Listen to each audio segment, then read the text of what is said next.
Hello guys, welcome back to solution Mitra. So आज का हमारा क्वेश्चन है, what is the minimum value of the expression x square plus 8x plus 10।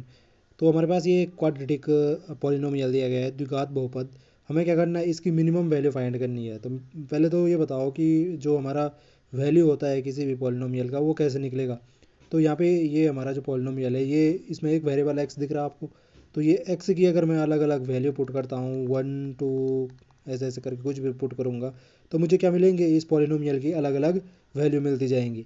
अब यहाँ पे ये पूछ रहा है कि मिनिमम वैल्यू क्या हो सकती है इस पॉलिनोमियल की। तो मिनिमम वैल्यू निकालने के लिए मुझे क्या करना पड़ेगा, पहले मैं क्या करता हूँ, मैं इस जो ये पॉलिनोमियल दे रखा है, इसको थोड़ा सा सिंप्लीफाई करने की कोशिश करता हूँ। कैसे कि जैसे यहाँ पे है, इसको मैं ऐसे लिख सकता हूँ एक्स स्क्वायर प्लस 8x, और इस 10 को मैं ऐसे लिख सकता हूँ 16 - 6।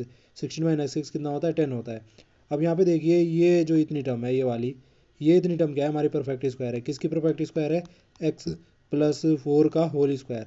आप देख लो, a+b का होल स्क्वायर लगाओगे तो हमें यही मिलने वाला है, A square plus B square यानी कि 4 का square plus twice of A B यानी कि 8x हो जाएगा। 2 × 8 इंटू एक्स, 8x हो गया। तो ये पूरा का पूरा x+4 का होल स्क्वायर -6 मिल गया मुझे। अब ये पॉलिनोमियल में हमने इस फॉर्म में चेंज कर दिया। अब यहाँ पे देखो, मिनिमम वैल्यू मुझे कब मिल सकती है, जब मैं इसके बराबर ये जो x+4 का होल स्क्वायर है, ये क्या मिल जाए, मुझे जीरो मिल जाए। जब मेरा x+4 का होल स्क्वायर ये मुझे जीरो मिल जाए, तो मेरी मिनिमम वैल्यू जो होगी वो क्या हो जाएगी, -6 होगी। और यहाँ पे हम देखेंगे कि x की कौन सी वैल्यू रखने पे मुझे ये टर्म जीरो मिलने वाली है। तो ये टर्म जीरो कब मिलने वाली है, तो ये टर्म जीरो मुझे मिलने वाली है आपकी जब मैं यहाँ पे क्या करूँगा, ये स्क्वायर हटाने के लिए दोनों तरफ रूट लगाया, तो यहाँ पे सीधे सीधे ये इसको सॉल्व करने पे x की वैल्यू कितनी मिल रही है, -4 मिल रही है। तो -4 वैसे भी रखेंगे यहाँ पे, -4 प्लस का 4 जीरो हो जाएगा, तो ये पूरी की पूरी टर्म जीरो होने वाली है। और यहाँ पे एक्स बराबर -4 रखने पे ही हमारे पास क्या आ रहा है, मिनिमम वैल्यू -6 आ रही है। अब आप कहोगे कि -3 -2 0 1 या इससे भी कुछ और रखने पे भी क्या पता कम आ रही हो। तो बिल्कुल ऐसा नहीं पॉसिबल है, क्योंकि अगर हम इसमें कुछ भी और रखते हैं, एक -4 की जगह कुछ भी और रखते हैं, तो यहाँ पे कुछ ना कुछ डिफरेंस बचेगा। 4 के साथ उसका कुछ ना कुछ डिफरेंस बचने वाला है। कुछ ना कुछ अगर हमारे पास पॉजिटिव वैल्यू रही, तो वो तो 4+1 भी रखता हूँ अगर मैं, प्लस का 1 2, तो वो तो 5 6 7 बड़ा ही नंबर आने वाला है। उसका स्क्वायर करेंगे तो और भी बड़ा नंबर मिलेगा, और बड़ा नंबर मिलेगा उसमें 6 घटाएंगे तो हमें कोई भी पॉजिटिव नंबर मिलने वाला है, वो तो -6 से बड़ा होगा ही, है ना।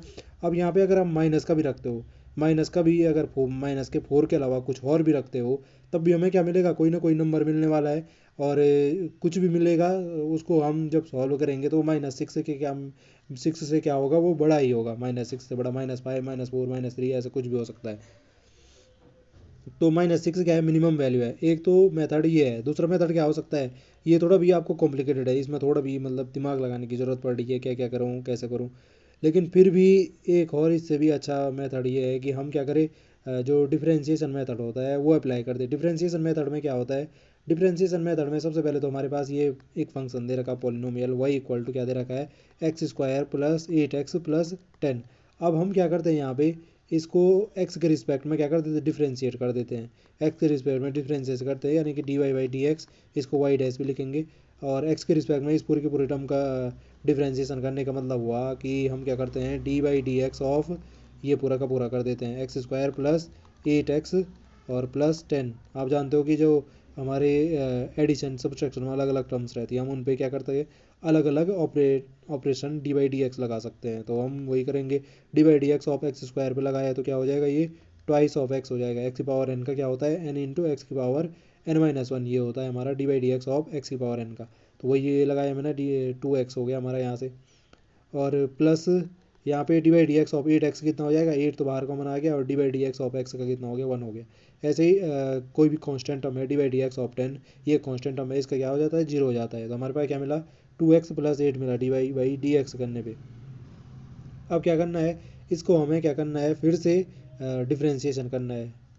फिर से क्या करना है, इसका डिफ्रेंशिएशन करना है, यानी कि d² बाई dx², ये करना है, यानी कि d/dx ऑफ जो हमारा पहली बार डिफ्रेंशिएशन वाई डैश आया था उसका, यानी कि हमारा क्या आया था, 2x प्लस 8, इसका डिफ्रेंशिएशन किया। तो हम अलग अलग डिफरेंस जो ऑपरेटर है d/dx दोनों पे लगाएंगे। d/dx ऑफ 2x, तो ये कितना देने वाला है, 2 कॉमन आ गया, d/dx ऑफ x कितना हो गया, हमारा क्या होगा 1 हो जाएगा वो, और plus D by D x of 8 कितना हो जाएगा, वो तो 0 होने वाला है। तो ये हमारे पास क्या आ गया, 2 आ गया, D square Y by D X square. तो हमारे पास ये कितना आया जी, 2 आया। अब यहाँ पे जो हमारा D square Y by D X square है, ये हमारा क्या होगा, ये हमारा जो है ये D square by D x क्या है, पॉजिटिव वैल्यू है। हाँ यहाँ पे देखो, मिनिमा की कंडीशन और मैक्सिमा की कंडीशन होती है कुछ। D square Y by D X square अगर जीरो से बड़ा आता है, अगर जीरो से बड़ा आता है तो उस पॉइंट पे क्या होगा, हमारा मिनिमा प्राप्त होता है, मिनिमा प्राप्त होता है। और अगर D square Y by D X square lesser than zero आता है तो उस केस में हमें क्या प्राप्त होता है, मैक्सिमा प्राप्त होता है। उस केस में हमें क्या प्राप्त होता है, मैक्सिमा पॉइंट प्राप्त होता है। ठीक है। अब जिनकी समझ में ये ना आ रहा हो उनको तो पहले डिफ्रेंशिएशन पढ़ना पड़ेगा, और अगर आप डिफ्रेंशिएशन पढ़ोगे तो आपको तो वहाँ डिफ्रेंशिएशन पढ़ने के बाद ये समझ में आ जाएगा मैं क्या करना चाह रहा हूँ। और तो यहाँ पे हमें ये कंडीशन मिली, क्या मिली हमें, D square Y by D X जो हमारा मिला वो प्लस का 2 मिला, यानी कि वो जीरो से बड़ा है। तो ये क्या है, मिनिमा का केस है। तो हमारा जो ये पॉइंट है, ये क्या है, मिनिमा का केस दे रहा है। तो हमें D square Y by D X square को चेक करने पे तो ये पता चला मिनिमा का केस है। अब मिनिमा जो वैल्यू है, मिनिमम वैल्यू वो कितनी होगी और किस पॉइंट पे दी जाएगी, उसके लिए हम क्या करते हैं, जो हमने ये D Y by D X निकाला था, कहाँ पे निकाला था, ये इसको जीरो के बराबर पुट कर देते हैं। थोड़ा सा ऊपर कर देता हूँ, इसको हम क्या कर देते हैं, जीरो के बराबर D Y by D X को जीरो के बराबर पुट कर देते हैं। यानी कि जीरो के बराबर D Y by D X हमारा ये आया था, इसको जीरो के बराबर पुट किया, 2x प्लस 8 को। तो यहाँ से हम आसानी से x की वैल्यू निकाल सकते हैं। x की वैल्यू क्या हो जाएगी, माइनस का 8/2 यानी कि माइनस का 4 आ गई। x की वैल्यू कितनी आई, माइनस का 4 आ गई। तो ये जो वैल्यू दे रहा है हमारा वेरिएबल x की वैल्यू -4, यही क्या है, यही हमारा वो वेरिएबल, वो पॉइंट है, या मैं कहूँ कि वो पॉइंट नहीं कहूँगा, मैं कहूँगा वेरिएबल की वो वैल्यू है जिसको रखने पे हमारा जो गिवन पॉलिनोमियल है वो क्या दे रहा होगा, मिनिमम वैल्यू दे रहा होगा, x बराबर -4। और यहाँ इस वाले मेथड से भी हमने किया था, तो x बराबर -4 रखने पे ही हमारा क्या आया था, मिनिमम वैल्यू -6 मिली थी। अब ये -4 रखने पे मिनिमम वैल्यू मिल रहा है। तो अगर आपको ये वाला मेथड नहीं लगाया रहता, आपने यहीं से देखना रहता, तो हमें पूछा तो क्या था, क्वेश्चन में पूछा क्या था, what is the minimum value.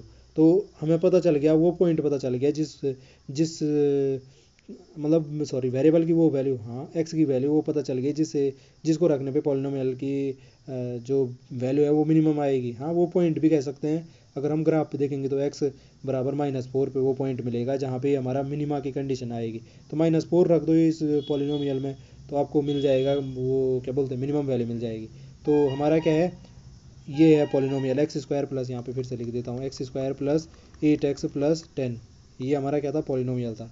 अब हमने कहा x बराबर -4 पॉइंट पे हमें मिनिमम मिल रहा है, तो कितना में होगी उसकी वैल्यू मिनिमा की, तो y की वैल्यू निकालना कुल मिला के। तो -4 का स्क्वायर किया प्लस 8 इंटू -4 प्लस 10, यहाँ से आप देख रहे हो -4 का स्क्वायर कितना हो गया, 16, यहाँ से 8 चुका माइनस का 32 हो गया, और ये प्लस का 10 हो गया। यहाँ से आप सॉल्व करोगे तो ये कितना मिलने वाला है, -6 मिलने वाला है। तो यही हमारी क्या है, मिनिमम वैल्यू है इस पॉलिनोमियल का। और हमने कौन कौन से स्टेप फॉलो किए आपको समझ में आया होगा। आई होप आपको पूरा कॉन्सेप्ट समझ में आया होगा। आज के लिए इतना ही, आपसे मुलाकात होगी। अगर आपको वीडियो पसंद आई तो चैनल को प्लीज़ लाइक शेयर सब्सक्राइब करना ना भूलें। तो फिर एक बार फिर से आपको वीडियो देखने के लिए धन्यवाद। Bye bye and take care.